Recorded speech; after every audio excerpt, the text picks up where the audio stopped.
got so much motherfucking design on right now. Break it down, bring it back, make it clap. I got 3 old thoughts, new guap, where that dick. Bitches on my line, and you know.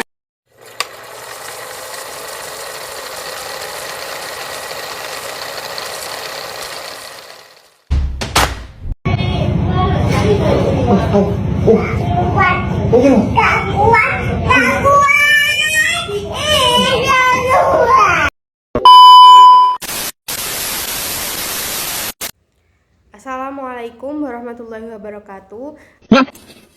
Kamu namanya siapa? Saya Budi Setiawan. Saya aslinya 2 orang. Saya Islam. Mabuk Islam. Saya Islam. Saya wassalamualaikum. Perkenalkan, nama saya Fadilah Fitratun Nafiah dari kelas SMP, NIM 1022200034. Menurut saya, film The China Hustle ini menceritakan tentang ekonomi Amerika yang ambruk di tahun 2008. Semua pengusahanya cuma menunggu dan melihat situasi, dan itu tidak lama karena kemudian muncul kekuatan ekonomi baru, yaitu Cina. A few moments later.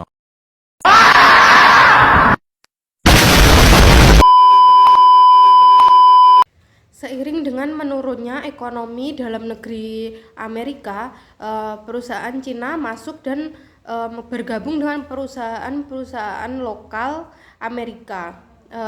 Perusahaan Amerika yang didekati adalah yang kolaps tapi masih terdaftar di bursa saham Wall Street.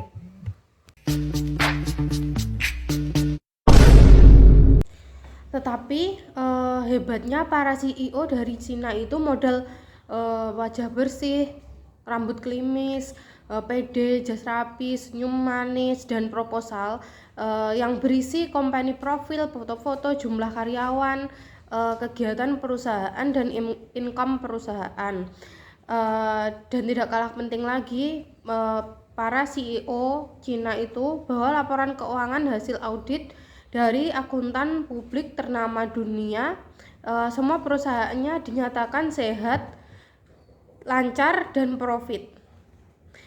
Maka bergabunglah seratusan perusahaan Amerika dengan perusahaan Cina itu demi meyakinkan lagi publik atau investor. Secara berkala diadakan konferensi perihal proposal investasi mereka. Nggak tanggung-tanggung yang diundang orang top sekali ya, dan nggak tanggung-tanggung yang diundang orang top sekelas Bill Clinton, Henry Kissinger, dan lain-lain.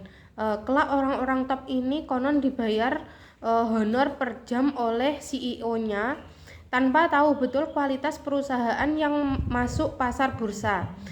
Salah satu otak merger perusahaan Amerika dan perusahaan Cina ini adalah pensiunan Jenderal Wesley Kennicott. Jenderal Wesley ini beberapa waktu lalu malah jadi narasumber kegiatan ceramah kebangsaan oleh Pak Prabowo di kediamannya di Hambalang. Yang semula harga saham berkisar 1-5 dolar per lembar, setelah merger menjadi puluhan kali lipat harganya. Semua investor, baik perorangan maupun grup seperti perusahaan yang punya dana nganggur pensiun, tertarik dan memboyong banyak lembar saham. Padahal semua ini diduga penipuan data menurut cerita film ini. Bercanda. Memang ekonomi lalu berjalan lagi, saham-saham itu juga stabil dan kadang meningkat, tapi bisa juga oleng. Lalu duit investasi itu larinya kemana kan nggak tahu. Kalau ternyata transaksi dan kegiatan bisnisnya ternyata sangat sepi di Cina. Untungnya ada beberapa orang yang penasaran, mereka investigasi diam-diam ke Cina. Faktanya ternyata perusahaan-perusahaan Cina itu tidak sama dengan profil yang diinfokan ke publik. Laporan audit Cina pemasukan 10 juta US tetapi dibawa ke Amerika, laporannya diubah menjadi pemasukannya 100 juta US dollar.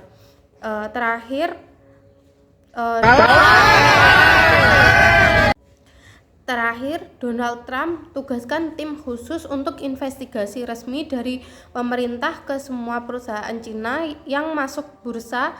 Kita tunggu hasil babak selanjutnya.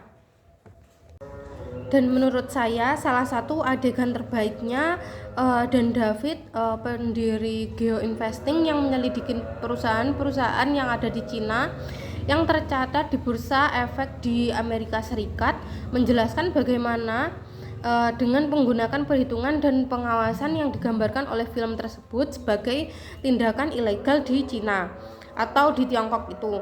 Ia memutuskan bahwa sebuah perusahaan pupuk tidak dapat memproduksi sebagaimana banyak yang diklaimnya. Ketika saham-saham ini ambruk secara massal, film tersebut berpendapat dampaknya seperti pecahnya gelembung-gelembung perumahan akan berdampak buruk pada dana pensiun Amerika. Tuan David telah beralih ke short selling saham-saham ini, yaitu bertaruh bahwa saham-saham tersebut akan gagal. The China Hustle ini juga menampilkan wawancara dengan Alexandra Stevenson dari The New York Times dan pensiunan Jenderal Wesley, mantan calon presiden yang menjabat sebagai ketua bank investasi Rothman dan Renshaw. Dia dikritik oleh orang lain di film tersebut karena masa jabatannya di sana. Saya rasa saya tidak ingin berada di film ini, katanya sebelum keluar dari kamera. Namun adegannya terlalu banyak diedit sehingga tidak terlihat adil. Mungkin itu saja yang bisa saya share dan review kali ini. Terima kasih sudah menonton. Jangan lupa nilainya A ya Bu.